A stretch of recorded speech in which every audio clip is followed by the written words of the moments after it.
नमस्कार, मी विशाल पाटील. लोकशाही मराठीच्या महाशिवरात्र विशेष कार्यक्रमामध्ये आपल्या सगळ्यांचं स्वागत करतो.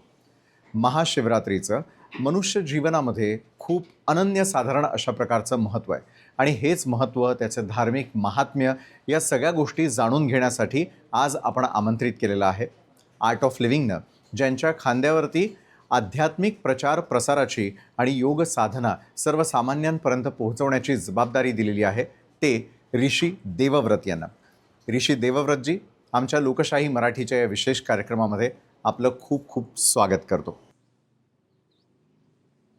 जय गुरुदेव. ऋषी देवव्रतजी, पहिला आणि महत्त्वाचा प्रश्न जो सर्वसामान्यांच्या अगदी मनामध्ये आहे तो प्रश्न म्हणजे महाशिवरात्री म्हणजे नेमकं काय आणि त्याचं आध्यात्मिक धार्मिक महत्त्व काय आहे? दर महिन्यामध्ये एक शिवरात्र येते आणि एक प्रदोष येतो. तर जसं प्रथमा, द्वितीया, तृतीया, एकादशी जसं दर महिन्यामध्ये येते, एकादशीच्या नंतरचे 2 दिवसानंतर म्हणजे 13th डे, 13व्या तिथीवरती शिवरात्री असते. आणि वर्षातून एकदा महाशिवरात्री येते, जी फाल्गुन मासची असते. तर बाकी दर महिन्यात ती शिवरात्री तशी येते आणि प्रदोषही येतो. कृष्ण मासाच्या 13व्या तिथीला आपण शिवरात्री म्हणतो आणि शुक्ल पक्षाच्या 13व्या दिवसाला आपण प्रदोष म्हणतो. तर महाशिवरात्री जी फाल्गुन महिन्यामध्ये येते त्या दिवशी आपण सगळेजण पूजा करतो, शिवाची आठवण करतो. तसं पाहिलं तर सगळं शिवमय जगत, शिवोहम म्हणतो आपण. तर जगामध्ये सर्वव्यापी असा जो आहे ते शिवतत्व आहे, ज्याला आपण प्राणशक्ती पण म्हणता येईल.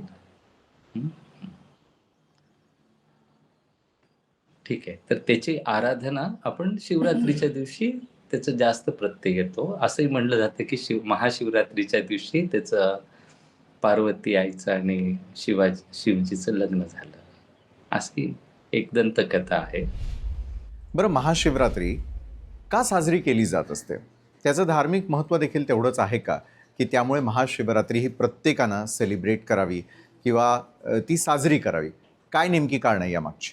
पहिली गोष्ट अशी आहे की ह्या दिवशी जेव्हा आपण रात्री थोडा वेळ जागतो, जसं जागरणाचे जे दिवस आहेत ते वर्षामध्ये जे आहे, एक कोजागिरी पौर्णिमा आणि शिवरात्री, हे दोन्ही दिवशी रात्रीचं जागरण दिलेलं आहे. तर असं म्हणलं जातं की त्या दिवशी जो कोणी जागरण करतात आणि स्पेसिफिकली मेडिटेशन करतात, ध्यान करतात, तर त्यांना जे आहे त्यांच्या शरीरामध्ये जे काही कमी आहे, तसं शिव म्हणजे प्राणशक्ती, तर त्याची पूर्णत्वाला येतं ते. त्या दिवशी आपण रुद्रम ऐकतो. तर असं म्हणतात की श्रावण मासामध्ये रुद्रम ऐकलं, ठीक आहे, किंवा वर्षभर रुद्रम ऐकलं आणि शिवरात्रीच्या दिवशी रुद्रम ऐकणं, ते दोघांचा इफेक्ट एकच येतो असं म्हणतात. बरं, इतक्या इंटरेस्टिंग गोष्टी तुम्ही सांगताय. महाशिवरात्रीचा काही इतिहास आहे का? काही पौराणिक चांगल्या कथा आहेत का, ज्याचं अवलोकन हे सर्वसामान्य माणसानं नेहमी करावं? तर शिवरात्रीची जी कथा आहे ह्याच्यामध्ये काही कथामध्ये असं सांगितलं गेलं की हजारो वर्ष तपश्चर्या केल्यावरती पार्वती आईचं आणि शिवजीचं आज लग्न झालं. तर तो लग्नाचा सोहळा, त्याच्यामध्ये सगळे आले, नंदी, भृंगी, सगळेच्या सगळे जे आहे सगळे गण आले आणि हे सेलिब्रेशनचा रात्र अशी म्हणण्यात आलं. अजून काही दंतकथामध्ये असं म्हटलं जातं की जसं शिवजी च्याकडे जे आहे दोघं जण, म्हणजे ब्रह्मा आणि विष्णू, हे दोघांमध्ये श्रेष्ठ कोण आहे, कोण जास्त काम करतो, ह्याच्यामध्ये कॉम्पिटिशन झाली आणि ते शिवाकडे आले की तुम्ही डिसिजन घ्या. तर शिवजीला भेटायला आले तर शिवजी एक मोठ्या अग्नीचा स्तंभाच्या रूपामध्ये प्रकट झाले, ज्योतिरूप म्हणतो आपण त्याला. तर आणि ते बघायला, डोकं बघायला ब्रह्मा गेले हंसावर बसून, आणि गरुडावर बसून विष्णू पाय बघायला गेले, चरण बघायला. तर हजारो वर्ष ट्रॅव्हल केल्यावरतीही दोघांना तर काही दिसलं नाही, पण ब्रह्माजी येऊन सांगितलंय की केतकीचं फूल पडताना मला दिसलं म्हणजे मला डोकं दिसलं. तर असं म्हणण्यात आलं. तर तेव्हाशी जे आहे, मग शिवजीला थोडा राग आला आणि त्यांनी त्यांचा एक शिराचा संहार केला असं म्हणतात. की एक डोकं कापण्यात आलं. म्हणजे हे सांगण्याचं तात्पर्य असं आहे की शिवजी शरीर नाही आहेत. दॅट इज मॅटर नाही आहे. ज्योती स्वरूप म्हणजे एनर्जी आहे. आणि ते पूर्ण ब्रह्मांडामध्ये व्याप्त आहे. असं म्हणलं जातं की 12,000 करोड पृथ्व्या आहेत. आणि आपल्या गॅलेक्सीमध्येच 324 पृथ्व्या आहेत असं म्हणलं जातं. हे सगळं शिवपुराणामध्ये दिलं जातं ते. मग हे जे कला वगैरे एक्सप्लेन करण्यासाठी वेगवेगळ्या दंतकथा शिवपुराणामध्ये येतात.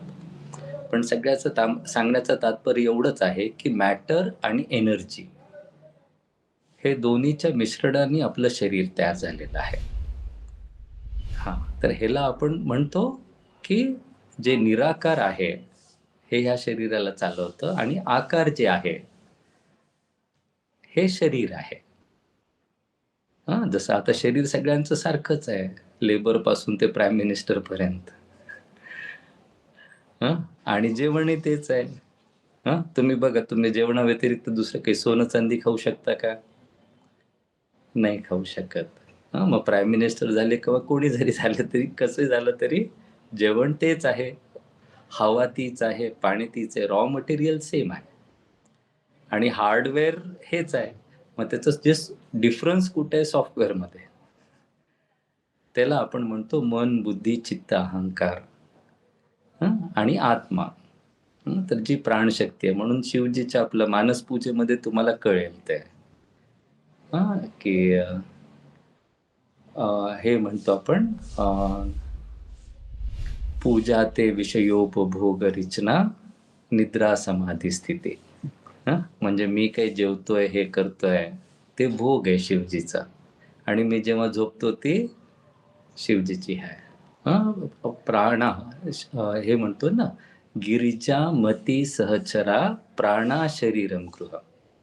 म्हणजे बुद्धीच्या रूपामध्ये पार्वती आई आणि प्राणाच्या रूपामध्ये शिवजी, हे दोघं मिळून माझ्या शरीराचं घर करून त्याच्यामध्ये राहतात. ठीक आहे. तर शिवजीची म्हणून प्रदक्षिणा पूर्ण होत नाही कधी. कारण की जीवन कुठं आणि काय ते निरंतर सुरू आहे ना. म्हणजे ब्रह्मांड पूर्ण व्याप्त हे शिवजीचं हे म्हणतं. बरं, आता भगवान शिवाचा उल्लेख तुम्ही केलेलाच आहे आणि भगवान शिवासाठीच महाशिवरात्री ही साजरी केली जात असते. त्यांचं वैशिष्ट्य नेमकं काय आहे? कसं ओळखावं आपण त्यांना? कसं वेगळेपण आहे त्यांचं इतरांपेक्षा? ठीक आहे. मग त्याच्यासाठी सगळ्यात पहिले तुम्हाला जे दिलं, शंकराचार्याजींनी येऊन जे आहे 12 ज्योतिर्लिंगाची स्थापना केली. ज्योतिर्लिंग, लिंग म्हणजे समथिंग विच रिप्रेझेंट. जसं एक पुल्लिंग म्हणलं तर काय, हे पुरुषाचं शरीर आहे म्हणून कळतं. स्त्रीलिंग म्हणजे हे त्याचं शरीर आहे म्हणून कळतं. जसं भारताचं लिंग म्हणजे भारताचा झेंडा. की ते 3 चिन्ह, की ह्याला बघितलं आपल्याला कळतं की हे आहे म्हणून. तर तसं ज्योतिर्लिंग, की आपलं शरीर आहे आणि ह्याच्यामध्ये जी अग्नी धधकती आहे.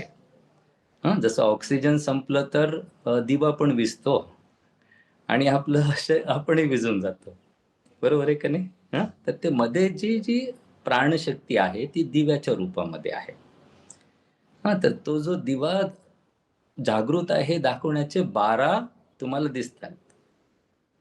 तर त्याच्यामध्ये कसं, ते पहिला जो ज्योतिर्लिंग, वेगवेगळे त्याचे प्रकार आहेत बघायचे. पण जर सायंटिफिकली बघायचं राहिलं तर नर्मदा तरी नदी तीरावरती 2 तुम्हाला दिसते, ममलेश्वर आणि ओंकारेश्वर. तर ममलेश्वर म्हणजे काय, प्रेम. आणि मधली जी नदी कोण आहे, नर आणि मादा, नर्मदा. आणि दुसऱ्या साईडला येतो ओंकारेश्वर म्हणजे उत्पत्ती. जन्म झाला हे दाखवण्यासाठी काय आहे, ममलेश्वर आणि ओंकारेश्वर ज्योतिर्लिंग, की तुम्ही जन्मलेले आहात. तर हे जीव जे काही आहे हा जन्म घेतो. मग तो झाडाचं राहू दे का कुठल्या प्राण्या पक्ष्याचं कुठले पिल्लू राहू दे, ते जन्म घेतं. तर ममलेश्वर याने प्रेम रूपात नर मादा जवळ आल्यावरती ओंकारेश्वर. महाकाल म्हणजे हे कसं तुम्ही टाईमच्या परे जाऊ शकता आणि मेडिटेशन करू शकता. रामेश्वरचं सुचिरलिंग. सुचिरलिंग म्हणजे काय, ते अंघोळ करतच राहतं. म्हणजे जोपर्यंत जिवंत आहे तोपर्यंत तुम्हाला स्वच्छ राहायची इच्छा होईल. हं? आणि मल्लिकार्जुन मुमुक्षत्वाची इच्छा, मोक्षाची इच्छा होणार. म्हणजे तुम्हाला जे काही त्रास होत राहतील त्याच्यापासून मुक्ती पाहिजे. हं? तर हे त्रासापासून मुक्ती आपल्या मनामध्ये इच्छा उठते, तर त्याचं प्रतीक आहे. आणि जोपर्यंत जीवन आहे तोपर्यंत मोक्ष पाहिजे वाटतं. त्याच्यानंतर आपल्या शरीरामध्ये शक्ती आहे भीमाशंकर. आपल्यामधला जो अलर्टनेस आहे नागनाथ. आपल्यामध्ये असलेलं खुशी आणि आनंद आहे तो सोमनाथ. मग पूर्ण जगावरती जिंकायची इच्छा होते तो आहे विश्वनाथ. बरोबर आहे ना. आणि आपल्या जोपर्यंत जीवन आहे तोपर्यंत संघर्ष राहणार, त्याला म्हणतो ग्रीष्णेश्वर. मग परत आपल्या शरीरामध्ये आणि प्राणशक्तीमध्ये काय रजस तमस सत्व तिन्ही राहणारच आहेत. तर ह्याला म्हणतो आपण त्र्यंबकेश्वर. 3 गुण. हं. मग तसंच विश्वनाथ झालं. मग केदारेश्वर आणि पशुपतीनाथ. तर केदारेश्वर म्हणजे काय, की जो प्राण्याच्या रूपामध्ये पण आहे. त्याची गोष्ट तशीच आहे ना, की भीम बघतो, मग ते नंदीला धरतो, तर नंदी तोंडमध्ये घालतो. मग असं म्हणतात, की तोंड जी बाहेर आलेली जागा आहे ती पशुपतीनाथ तिकडे काठमांडूला. हं. तर असं जे आहे म्हणजे, आणि हीच प्राणशक्ती माझं वनस्पतीच्या रूपामध्ये येऊन मला माझं कल्याण करते किंवा मला औषधी देते. त्याला वैद्यनाथ म्हणतो आपण. ठीक आहे. तर हे जिवंत असलेल्याचे हे प्रतीक. मग हे 12 ज्योतिर्लिंग आणि त्याच्यानंतर आपल्या शरीरामध्ये असलेले 52 अवयव वेगवेगळे. डोळे त्याला शक्तिपीठ म्हणतो. नैनादेवी, दंतेश्वरी. मग असं म्हणलं की सतीचे हे अंग इथं पडलेले आहेत. तर असे 68 तीर्थ. बरं, तुम्ही वैशिष्ट्ये सांगितलीत. महाशिवरात्रीला विशेष अशी काही वेगळी पूजा करावी लागते का? तिचा पूजा विधी काही आहे का? आणि मग शिवाला खुश करण्यासाठी, आनंदी करण्यासाठी, त्याची कृपा आपल्यावरती बरसत राहावी, यासाठी पूजा करण्याचं काही विशेष असं आयोजन करावं लागतं का? तयारी करावी लागते का? त्या पूजेविषयी मला तुमच्याकडून जाणून घ्यायचं आहे. पूजा म्हणजे काय, शिवजीला जे आहे सगळं चालतं.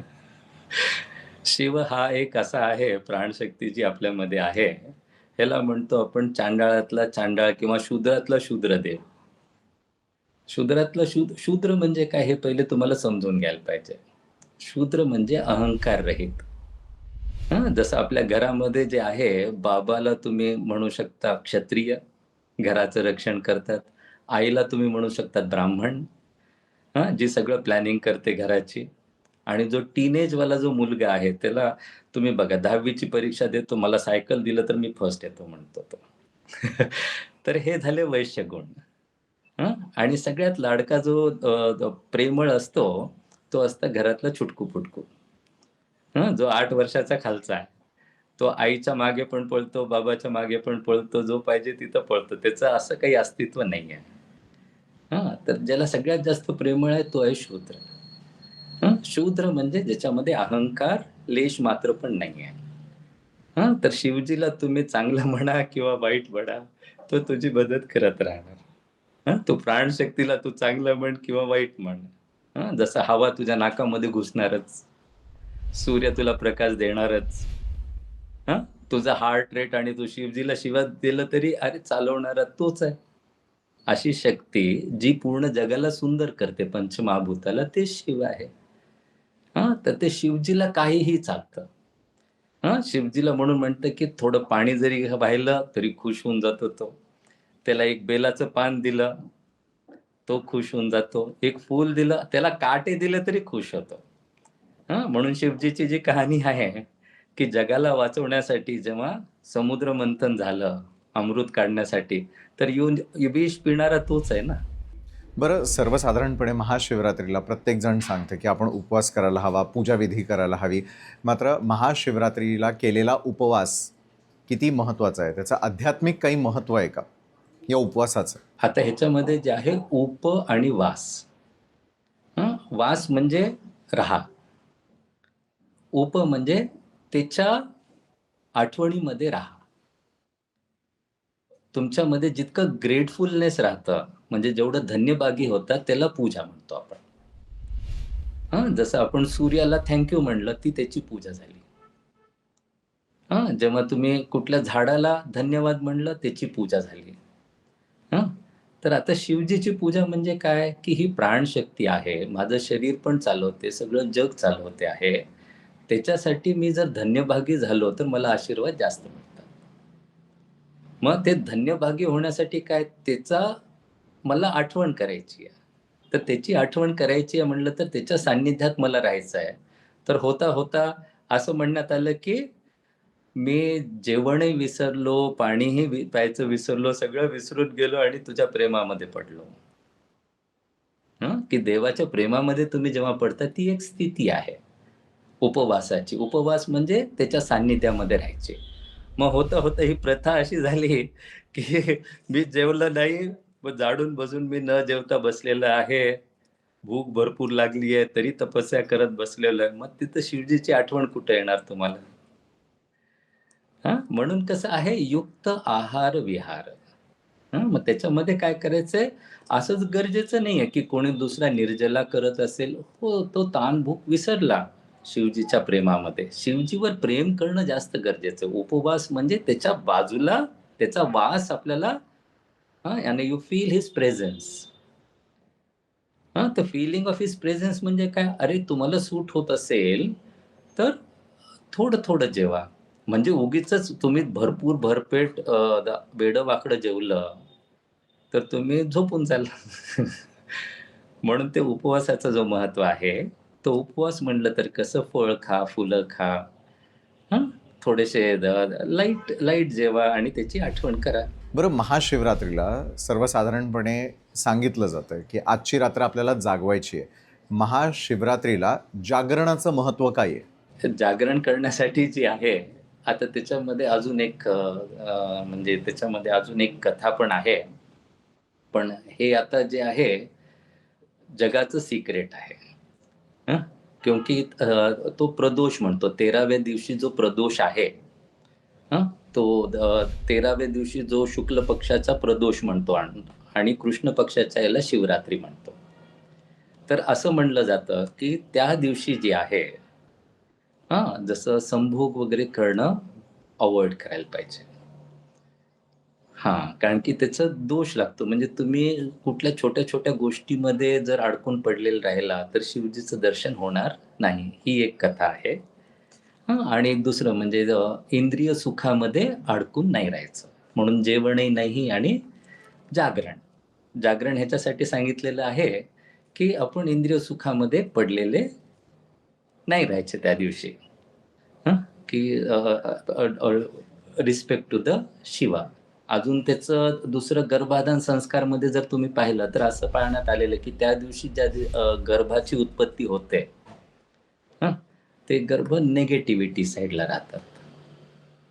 हा पण एक म्हणतात, की असंच म्हटलं जातं, की इव्हन रावणाच्या जन्माची गोष्ट जर तुम्ही ऐकली, तर ते ऋषी आणि ते ह्याचं कन्याचं जर म्हणलं, तर ते त्या दिवशी त्यांचं हे झालं, गर्भाधान झालं आणि त्याच्यातून जे उत्पन्न झाले, तर तो प्रकांड पंडितही होता, पण विचार निगेटिव्हिटीकडे होते.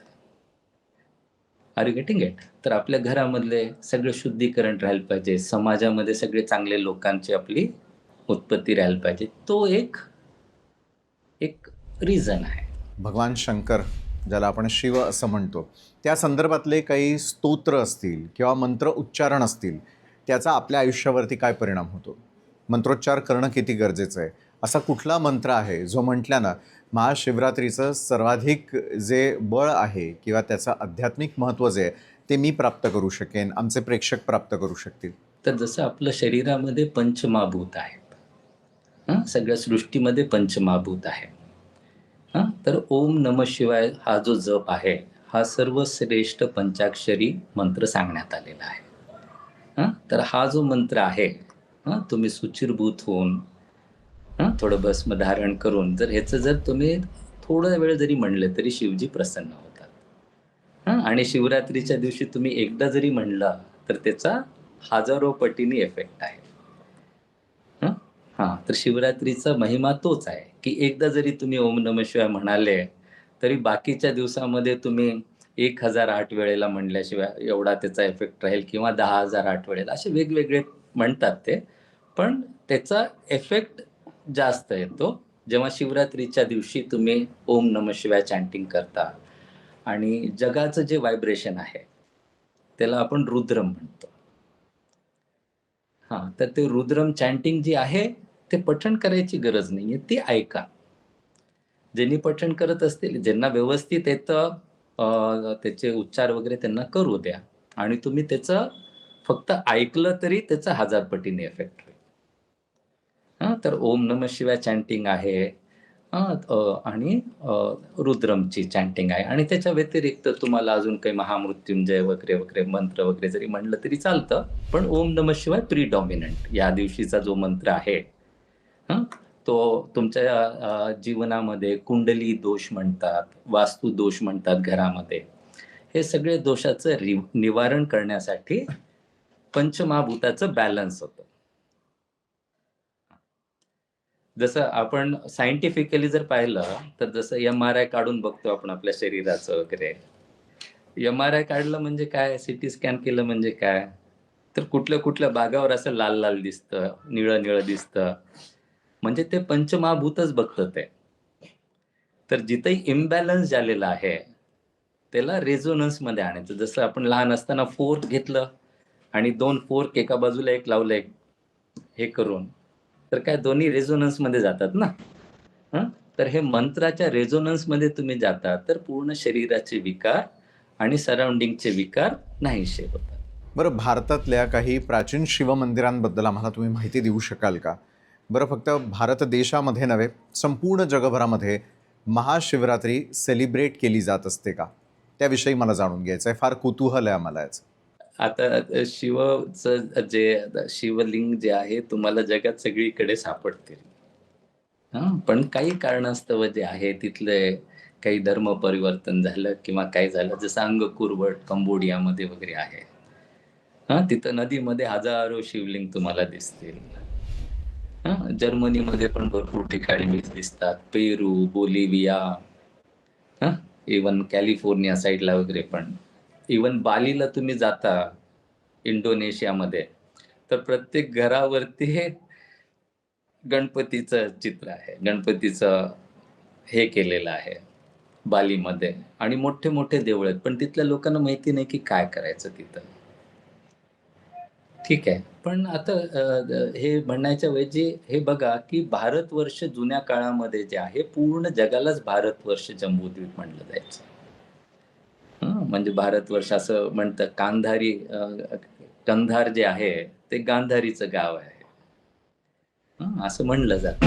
बरं, शिवलिंगावरती खास करून बेलपत्र आणि पाणी जे आहे ते अर्पण करण्याची एक वेगळी पद्धत आहे. त्याला काही विशेष कारणं आहेत का? बेलपत्राचं काही महत्त्व आहे का? ते पाणी अर्पण करण्यामागं काही वैज्ञानिक कारण आहे का? ते मला समजावून सांगा. ह्याच्यामध्ये मेडिसिनल प्रॉपर्टीज आहे, तुमचे बेल फळामध्ये पण आणि बेलाच्या पानामध्ये पण. जर सायंटिफिकली जर तुम्ही पाहिलं तर तुमच्या शरीराचं बॅलन्स करतं ते 3 पान. रजस तमस सत्व तिन्हीला बॅलन्स करण्यासाठी ते कामाला येतं. इवन तुम्ही जर आठवड्यातून एकदा जरी ते बेलाचं पानाचं सेवन जरी केलं तरी ते भरपूर मेडिसिनल प्रॉपर्टीज आहेत. आणि पोटाच्या सगळ्या विकारासाठी जे आहे, जे डायजेशनसाठी जे आहे, बेस्ट आहे बेलाचं फळ. बेलाचं फळ जर तुम्ही खाल्लं, त्याचा मुरब्बा करून किंवा त्याचं सरबत करून, तर पोटाचे जेवढे पण विकार आहेत ते सगळे नाहीसे होतात.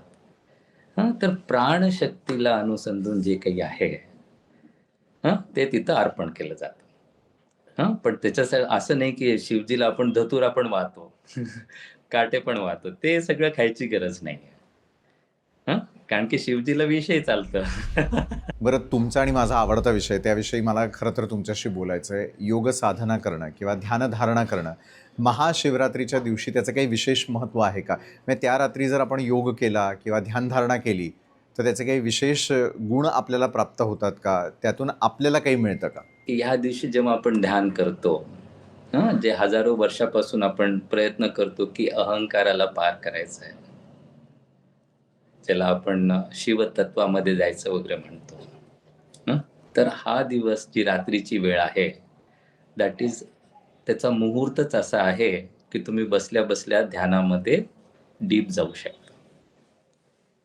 म्हणून त्या दिवशी जे आहे, रुद्रम ऐकून, मंत्र ऐकून, मंत्र म्हणून ध्यान केलेल्याचा इफेक्ट मल्टीफोल्ड आहेत. म्हणजे काय भरपूर ह्याच्याने मिळतो. तर शिवरात्रीला ध्यान करणं विसरू नका. जसं आता शिवजीचं रूप जर तुम्ही पाहिलं तर तसं तो निराकार आहे. पण त्याचं चित्र जर तुम्ही पाहिलं तर डोळे एकदम थोडेसे उघडे आहेत. बरोबर आहे का नाही? तर ह्याच्यामध्ये आणि नाग आहे गळ्यामध्ये. तो that is resting with alertness. म्हणजेच शिवजीचं रूपच तुम्हाला सांगतं की ध्यानाचं प्रतीक आहे ते, की तुम्ही मेडिटेशन करा आणि तुम्ही तिथं पोहोचू शकता. यो बुद्धे परतत्वसः. बुद्धीपर्यंत आहे तर पार्वती आईपर्यंत तुम्ही पोहोचलेले आहात, आणि बुद्धीच्या पलीकडे गेले तर शिवजी मिळतात. म्हणून तुम्हाला जेवढे पण स्क्रिप्चर्स तुम्हाला मिळतील, हा संवाद राहील तुम्हाला शिवजी आणि पार्वती आईमध्ये. जसं विज्ञान भैरव आहे का किंवा कुठले, म्हणजे कुठलेही स्क्रिप्चर जर आले तर त्याच्यामध्ये हे म्हणतील की हे ऋषी गेले त्या ऋषीकडे, त्यांनी त्यांना तो प्रश्न विचारला आणि त्यांनी म्हणले की 5,000 वर्ष पहिले पण ह्या ऋषीने या ऋषीला विचारलं, आणि त्याच्या आधी शिवानी पार्वतीला हे सांगितलं. अरे गेटिंग इट? तर जेव्हा तुम्हाला इंट्युटिव्ह ॲबिलिटीज वाढवायचे आहेत, जसं आत्मा आणि परमात्माचं मिलन व्हायला पाहिजे म्हणतो आपण, शिवतत्वाशी मिलन व्हायला पाहिजे असं म्हणतो. जसं एक मोबाईल आहे आपल्याकडे, तो मोबाईल तोपर्यंत तेवढा हुशार नाहीये जोपर्यंत तो इंटरनेटशी कनेक्ट होत नाही. इंटरनेटशी जो कनेक्ट झाला की तो सर्वज्ञ होतो. तसंच आपल्या शरीरामध्ये एक आत्मा आहे. हा आत्मा परमात्माशी जेव्हा मिलन होतं तर तो सर्वज्ञ बनतो. त्याच्यामध्ये इंट्युशन्स हे व्हायला सुरू होतात. त्याला जे ब्रह्मशक्ती म्हणतो आपण किंवा इंट्युशन म्हणतो, किंवा इतके सगळे ऋषी मुनी बसून जे डाउनलोड केले की हजारो वर्ष आधी त्यांनी सांगितले की मून कुठं आहे, कुठून कसा चालेल, कुठल्या नक्षत्रात किती वेळ राहील, हे सगळे कॅल्क्युलेशन हजारो वर्ष आधीच झालेले आहेत ना. आताचे नवीन तर नाही ना, पंचांगामध्ये तर सगळे आहेत आपल्याकडे. मिनिट, सेकंद आणि 1/30th ऑफ सेकंड पर्यंत कॅल्क्युलेशन आपल्याला करता येतं. हे सगळे पॉसिबल केव्हा आहे? जेव्हा परम आत्मा, जो मोठा आत्मा आहे किंवा मोठं इंटरनेट समजा, त्याच्यातून तुम्ही जेव्हा डाउनलोड करता, कारण की ज्ञान सगळीकडे आहे, आणि तो तुम्ही डाउनलोड करायची जी शक्ती आहे दॅट इज मेडिटेशन. म्हणून म्हणतो प्रेयर जे आहे, जोपर्यंत तुम्हाला काही पाहिजे तोपर्यंत आपण देवाला मागत राहतो, देवा हे दे, ते दे, ते दे, ते दे करत. आणि मेडिटेशन म्हणजे काय, देव काय सांगतो ते तुम्ही ऐकताय. परत थोडं संपूर्ण जगभराकडे आपण जाऊयात. खूप इंटरेस्टिंग अशी माहिती तुम्ही सांगितली. मात्र संपूर्ण जगभरामध्ये शिवाचीच पूजा अर्चा केली जाते का? त्याची काही मुख्य कारणं आहेत का? काय वैशिष्ट्य आहेत यामागचं, की का सर्वांना आवडणारा तो आणि त्याची आराधना करणं आवश्यक आहे? शिवा म्हटलं तर अद्वैत भाव. अद्वैतची जी पूजा आहे ती शिवजीची पूजा आहे, आणि हे सर्व मान्य आहे. जसं आपण हे म्हणतो की शैव परंपरा आणि शाक्त परंपरा म्हणण्यात येते, आणि वैष्णव परंपरा. तर शैव परंपरा म्हणजे काय, प्राणशक्तीवरतीचे हे करतात, शक्तीवरती हे करतात. आणि शैव म्हणजे शिवजी, शाक्त म्हणजे देवी आईवरती जिने जसं रिसर्च करतात ते सगळे, काली माता आणि हे सगळ्यावरती. ठीक आहे. आणि वैष्णव म्हणजे मटेरियलिस्टिक. हं. तर पूर्ण अद्वैत जे ज्ञान आहे किंवा विशिष्ट अद्वैत म्हणा किंवा हे म्हणा, तर सायंटिफिकली पण तुम्ही ह्याला प्रूव्ह करू शकता शिवजीला. सांख्य योगामध्ये ती प्रूव्ह केलेलंच आहे ते. आणि सगळेजण जे आहे ह्याला मान्य ह्याच्यासाठी करतात, की सत्यम शिवम सुंदरम कुठं नाहीये तो. सगळीकडेच आहे. हवेमध्ये प्राणशक्ती आहे. कुठं प्राणशक्ती नाही आहे. आणि शिवजी जो आहे भोला आहे. आणि तुम्हाला एक सिक्रेट सांगतो मी आज. हां, आपण सगळ्यांना काय म्हणतो, की शिवजी जे आहे, संहारक आहेत. बरोबर आहे? आणि विष्णू कोण आहेत? पालनकर्ता आहेत. बरोबर आहे? मग आता तुम्ही विचार करून सांगा. मी तुम्हाला हजारो राक्षस दाखवतो, ज्यांचा संहार विष्णूनी केलाय. शिवजीने संहार केलेला कोणीच नाही आहे.